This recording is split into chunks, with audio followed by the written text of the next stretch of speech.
Welcome back to Runeman, my quest to get every pet in RuneScape with just 40 defense and a set of rune armor. What the hell? Get out my shot!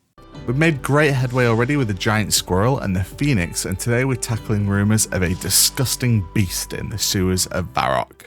I'd woken up in the Blue Moon Inn and decided the best course of action would just be to get in there. It's gonna be awful, so there's just no point putting it off.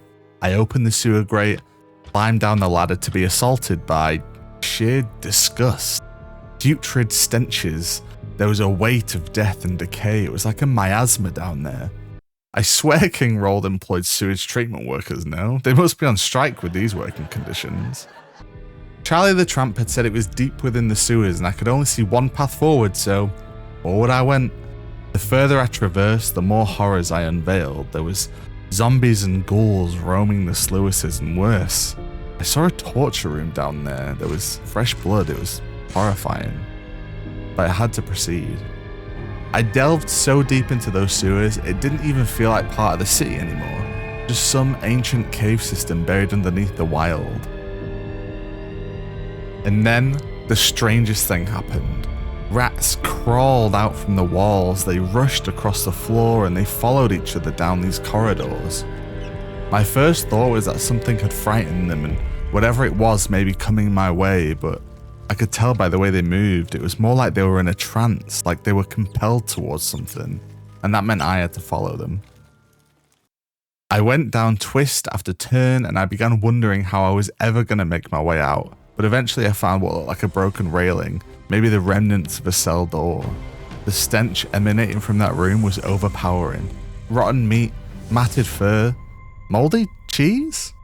I was terrified, but I could not let that control me. I took a deep breath, I gripped my sword, and I climbed over the railing. I am not ashamed to say I was not ready for what I saw in there. Piles of rotten meat, bones, dead bodies. I had bile at the top of my throat the whole time. It took everything I had not to drop to my knees and throw up right there and then. It didn't take long, just a minute or so before I heard large claws skittering in the pipes around the room. The echo panicked me. It felt like it was coming from every direction. I couldn't tell if there was one big beast or if I was about to be attacked from every angle by a horde, until I finally saw a shadow rushing out in front of me. Out came an abomination. I'd heard rumours of rat kings or a pack of rats get their tails knotted together, but this was a monster. It was a giant rat, or multiple? I could see bits of other large rats fused into the body of this main beast. I could hear snarls layering together of multiple large rodents at the same time. At this point I was quaking in my boots. Nothing I had ever seen had come close to the fear I felt right here. I must have come face to face with the king of rats. I was gonna die down in this dungeon. I turned and ran. I could hear it chasing me, and then I felt this pain on my back as like a weird ball of lightning struck me. The pain kind of grounded me a little and I could see sense again, remembering the cape 2 pints gave me to teleport out with, and teleport I did. I am not ready to face this beast. It made me realize how well things had been going. Almost like I was turning up at the right place at the right time, and maybe everything I'd achieved so far had been luck. I will go back down there one day, but for now, I definitely need to get back to my training, both physical and mental.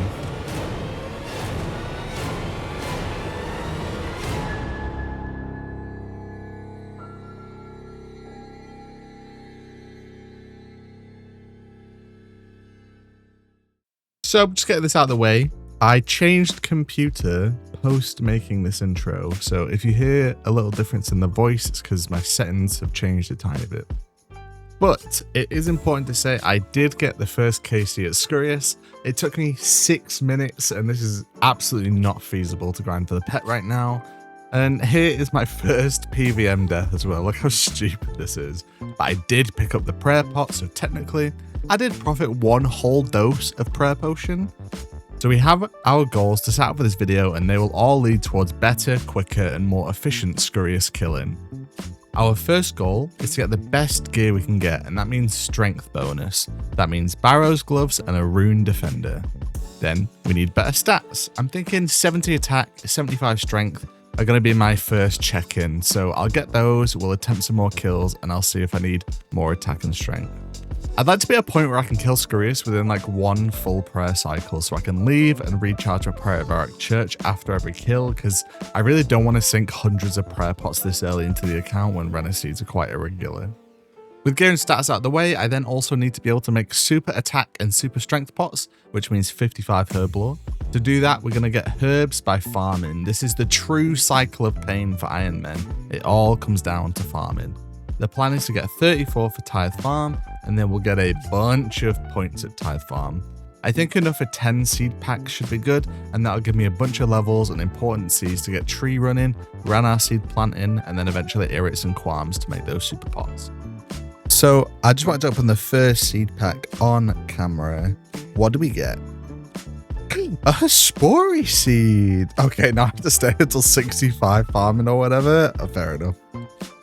When I've got all of these, I'll be fully loaded and that rat will have no idea what hit him. But first things first, it's Barrow's Gloves time, which means more questing. Luckily, last episode we knocked out all of the stats needed for Recipe for Disaster in our last quest montage. The only sub quest left was King Awawagi, and once I finished Desert Treasure, the only thing standing between me and the Barrow's Gloves is 70 cooking. The hardest part of Desert Treasure though is this bloody pyramid. It was my 4th time getting to this floor before the trap hole just dumped me out again and again. Eventually, it is done. And just like that, the first huge quest in the account is completed. I've unlocked Ancient Magics, and for the moment, it's only 70 cooking between me and my first Grandmaster quest boss. First, we cook. And that means we get a fish, and then we start cooking, and then we start fishing. In a couple of days of this back and forth, we finally get 70 cooking.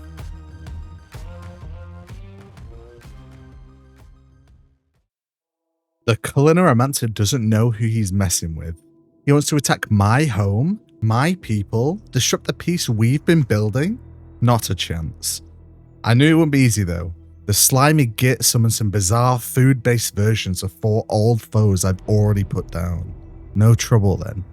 Agrith Narnar came first, and he is hitting way harder than I remember. The weird banana thing is chasing me down like a madman, and even kiting it like a champ, I just couldn't bring him down. His last defense is too great for me right now, but this calls for an upgrade. The bone crossbow just won't do it. It's time for my trump card, the rune crossbow. Dropped deep in the wilderness by the crazy archaeologist, I just need 61 range to equip it. So it's time to get back to the sand crabs. Right, that is 61 range sorted. Oh god, this is terrifying. I do not have the hit points to survive very much if a player shows up. And I could lose the precious few runes I've managed to save, but I have come too far to turn back now. There it is, my baby, the rune crossbow. No PKs in sight, relatively close to the drop rate, and there's even a spare just in case because it is a double drop. I am not scared of flambéed, and caramel doesn't worry too much, and neither does the rest of them, to be honest. The Agrith Narnar is the only one that I need range for, and that banana freak is going down. Enjoy your final moments, Culinoromancer.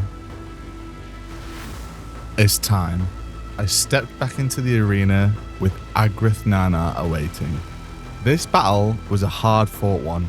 I spent so long training, I grinded in the harsh depths of the wilderness to gain the best weapon I could get to fight this guy, and even then, he took me down to my final pieces of food. He drained all my run energy. He cleared 25 swordfish, and he pushed back to almost an entirely red HP bar. I decided at this point, I needed to stand and fight. It is me versus him. Bolt after bolt missed or thudded against his hard banana shell, until it didn't.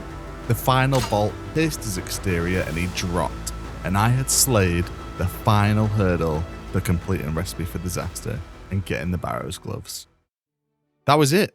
Agrith Narnar was the only real wall between me and those gloves. He was the hardest boss I have fought so far.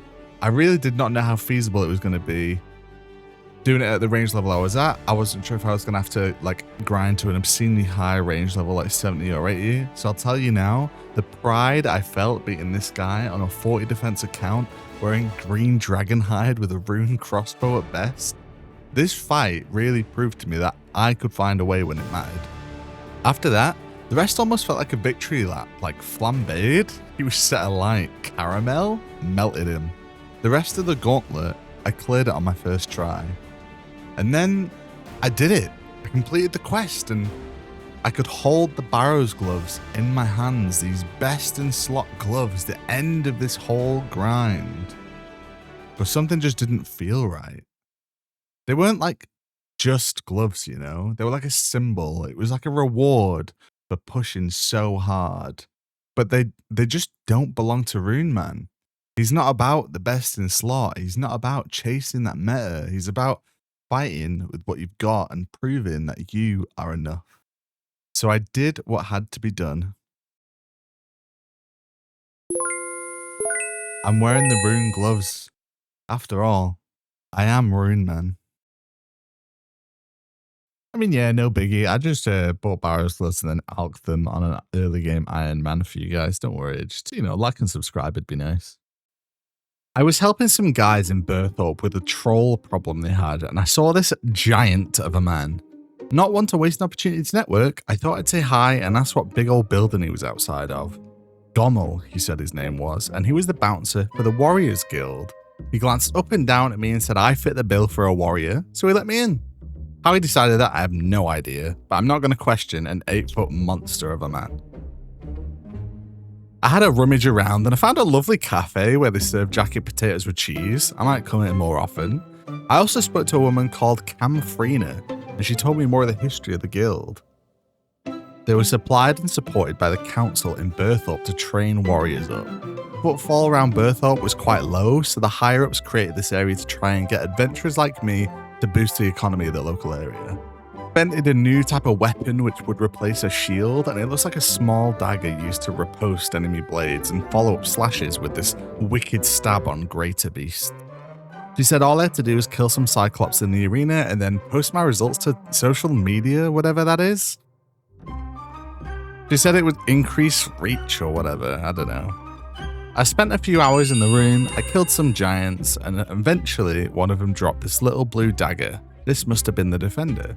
I stuck around for a bit to get used to it in battle, and whilst I definitely feel like my defenses are a bit more exploitable, I feel like a much fiercer attacker when using it. One to keep, I think. Okay, step 1 complete. Rune gloves acquired. So now there's 2 goals left before we return to Scurrius. Number 1 is getting 55 Herblore so I can make super strength pots. And number 2 is hitting 70 attack and 75 strength to really boost that damage output. But to train Herblore, I need herbs, and that's where Tithe Farm comes in.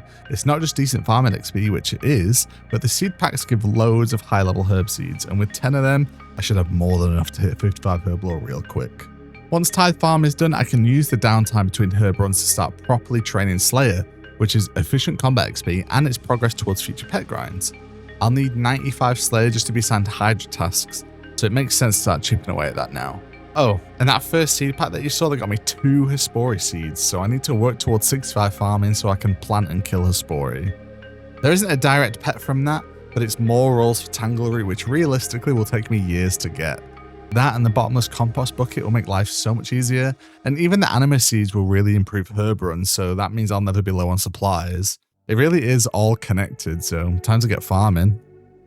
So I started this at 34 farming when I could just about start Tithe farming. As you can see, I've got like 300 points plus the 30 from my first seed pack.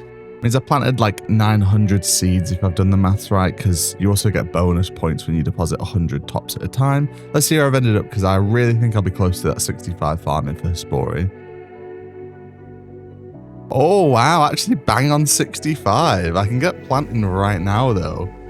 But first, I do need to rip open these seed packs. I'm really excited.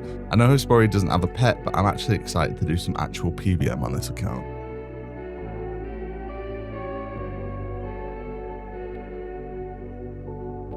Alright, not gonna lie, I did think I'd get more herb seeds, so in actual fact it is possible I wasted my time here, but I did get 65 farming, and that is really important because Hespori is cool. And I know I got a lot of tree seeds, which will be incredibly important just so I'm topped up to make sure I get a tree run done every day. This and the regular birdhouse will make sure I never go seedless. And I did also get some dragon fruit tree seeds, which is cool, but I am also 82 farming. I'm also so far off 82 farming that I'm not going to be able to plant them for a while. Guys, it is time to plant our very first Scurry tree. I actually cannot wait because we're going to get the 1kc double drop of Tangleroot and the bottomless compost bucket to officially become the luckiest Ironman in the game, following on from our Pheonix and giant squirrel look. It is now 1 day later. My Scurry has grown and you can see just how amazing my setup is, and I'm certain this will be the easiest fight of my career. We're rocking the proselyte armor because I'm not quite 40 defense yet, the super attack, the regular strength potion, a prayer pot in case the fight takes ages, so I'm really not sure how this is going to go, and the anti-poison. Wish me luck.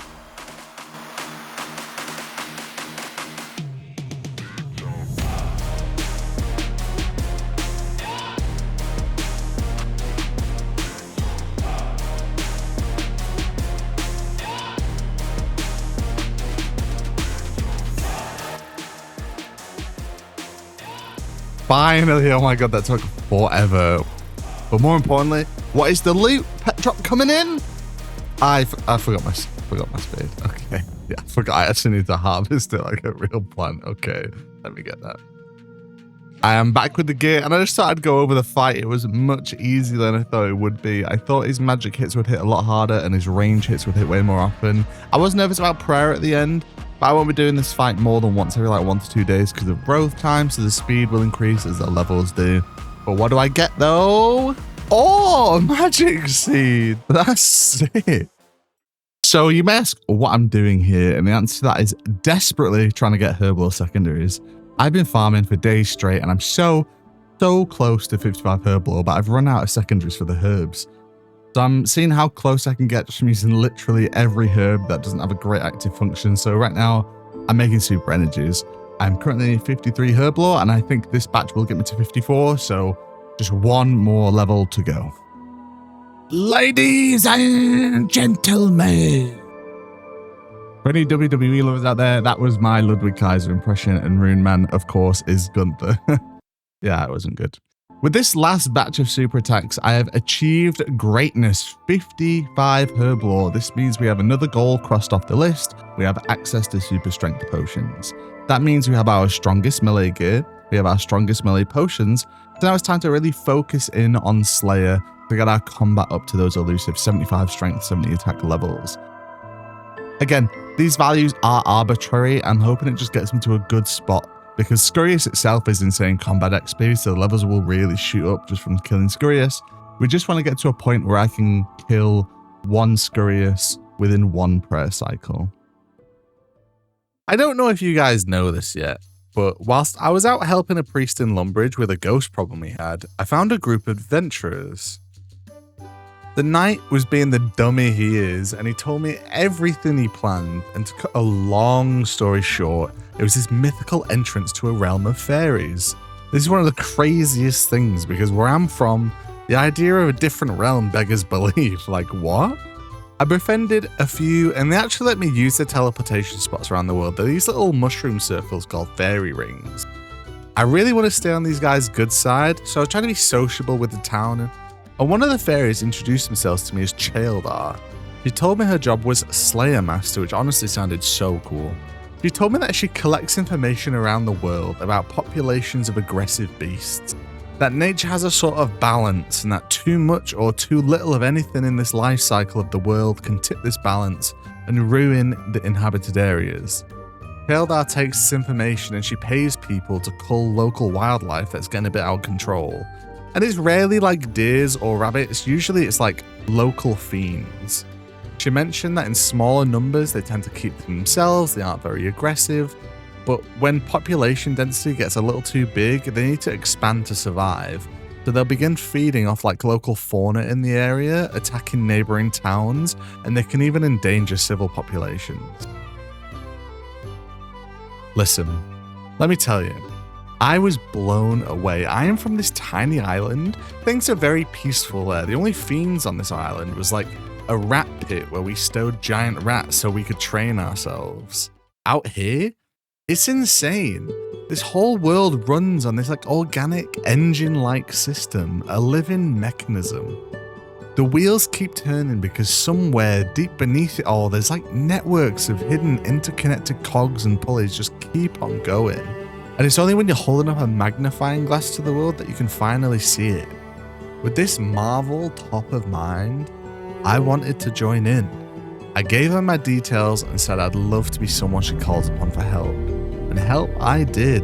I actually loved being part of this system. It made me travel the world, continue meeting and helping new people, and I felt stronger and sharper in battle because of it.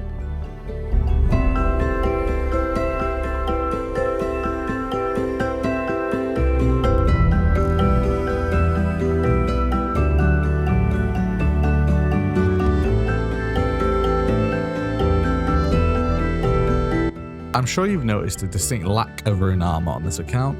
This is because I've been scared to actually get 40 defense because there are quests that give defense XP.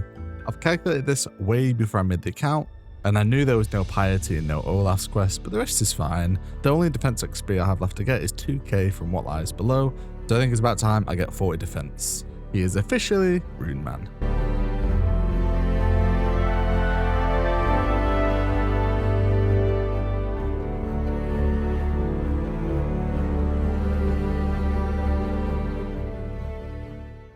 Days turned into weeks, and the high of travel, adventure, and fighting great beasts changed this epic journey to something much worse.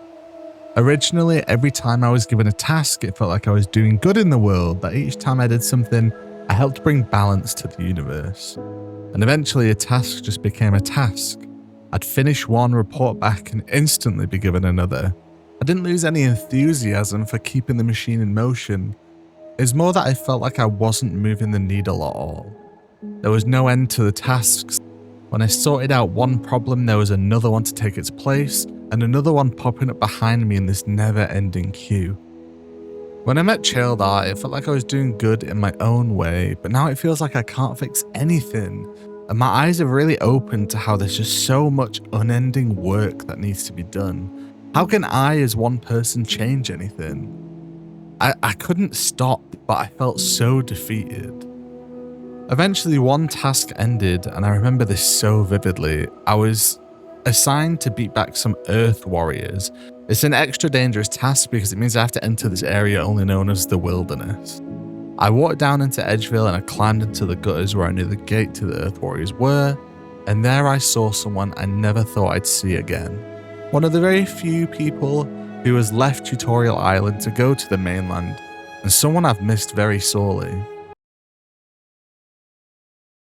It was Varrock. I almost choked on my tuna when I saw him. Varrock, what are you doing down here? Oh, well met, Runeman. I can't believe you actually left the island. No offense, lad, but when I taught you how to swing your first sword as a kid, I thought you were too scrawny for this life. Oh my god, shut up. I'm a big, strong adventurer now. I'm actually out here helping the Slayer Masters. What a coincidence, lad. I too am a Slayer Master you're probably helping. Not too far from here, there are a pack of Earth Warriors getting out of hand. Are you here to help? That's the one, sir. Listen, Varrock, I think I need some help. How do you deal with it all? This never-ending line of problems, this constant barrage against the balance in this world. Why can we never make a dent? I feel so distraught thinking about it all sometimes.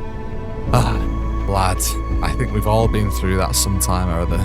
Listen, only you can figure out why you keep fighting like this, and let it be known sometimes it's best to step away for a break. The truth is, there's so many adventurers just like you that whilst we Slayer Masters appreciate it, taking a break won't cause the world to collapse around our ears. Life never really stops. So why would I struggle against balance? If we could have truly fixed the problem, I'm sure Guthix would be dancing all over Varrock Square right now. I think you need to look inward, figure out why you want to help, and find a perspective where you can be happy that you can help the townsfolk that you do. No one can save the world alone. It's all our communal efforts that matter. That piece of advice really hit home for me. I think I got lost in the sheer scale of it all. I was dragged in thinking I could save the world when really I am just an adventurer and all I can do is help out with what's in front of me. Nothing needed to change. I think I just needed to shift my perspective a little. And that perspective made me really remember my actual goal. I wanted to save Varrock from the monster in the sewers. This vile monster down in Varrock Sewers made me fear for my life last time around. I'm not proud of it, but it takes a strong man to realise when he's outclassed, retreat and come back better prepared. A lot has changed since I was last here. I have better gear, I'm a better fighter, and I'm more well prepared. I took a deep breath and went down into that darkness. It wasn't difficult to retrace my steps, made easy by the line of entranced rats still making their way to Scurrius' lair. Last time it felt like I was here for hours, but it couldn't have been even 15 minutes before those rusty, bent metal spikes announced the door to the beast. I took a second to slow my heart rate down and gather my courage before climbing into the fiend's domain. I could already tell he knew I was here, scurrying and the pipes got more frantic before he dropped from the roof above me. He lashed forward, screeching. I was rooted to the spot for a second before some muscle memory took over and I dashed to the right, slashing at the spot I previously occupied. A squeal confirmed I'd hit my target, but I knew something this large wouldn't go down easily. The beast span faster than I could ever have expected and whipped me with its tail, knocking the breath from my lungs. Then it slammed on the ground 3 times. This seemed to dislodge some rubble hidden in the cracks of a brickwork room, which caught my arm. A sear of pain made me wince, but I knew it wasn't serious damage. Thank the Lord I'd come back with some stronger armour. I got to my feet quickly and took the offensive, using the quick 1-2 punch I'd trained with my scimitar and defender. Scurrius pushed my right arm away, but didn't realise I was coming my left, and I got a clean stab in with the point of the defender. He tried to hurry away and ran to a disgusting pile on the floor.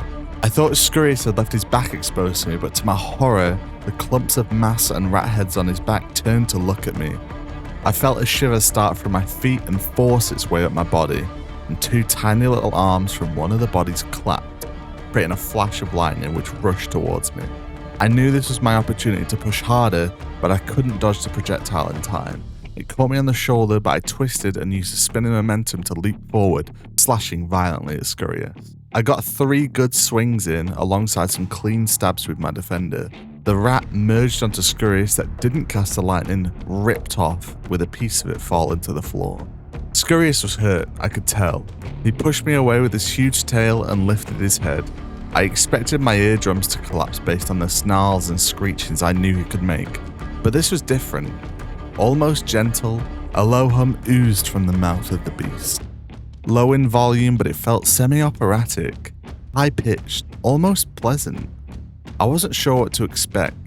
Images flashed in my mind and it took me a moment to realise it sounded a lot like a wolf howling at the moon, calling its kin. 3 seconds went by where I knew I should have pushed the advantage, but I was starting to struggle with my breath from the 2 tail whips, and my arm started to go numb where the roof collapsed on me and the lightning hit me. The noise stopped and there was an eerie silence until the skittering started. 6 large rats burst out of a vent and charged at me. They weren't hard to dispatch, but in the fray, Scurrius limped off into a pipe, gone. The only thing besides me in the room were the bodies of the dead rats, and the weird piece of bone that had fallen off one of them attached to Scurrius' back. I collected myself and waited until my breathing slowed to normal. I picked up the spine piece and left. This won't be the last you see of me, Scurrius. Now, for the low price of 50k, this guy right here is going to attach my Scurrius spine drop to the rune mace, and that gives me the bone mace. This is the secret. It 1-tick hits the summoned rats and gives me a +10 max hit against Scurrius. This is the weapon that, and let me do my best settled impression here, this changes everything. It means for the next few weeks I can sit here in the sewers and finally start my first real pet grind. But that is a story for another video. Next episode, we're getting a fucking PVM pet, if it kills me.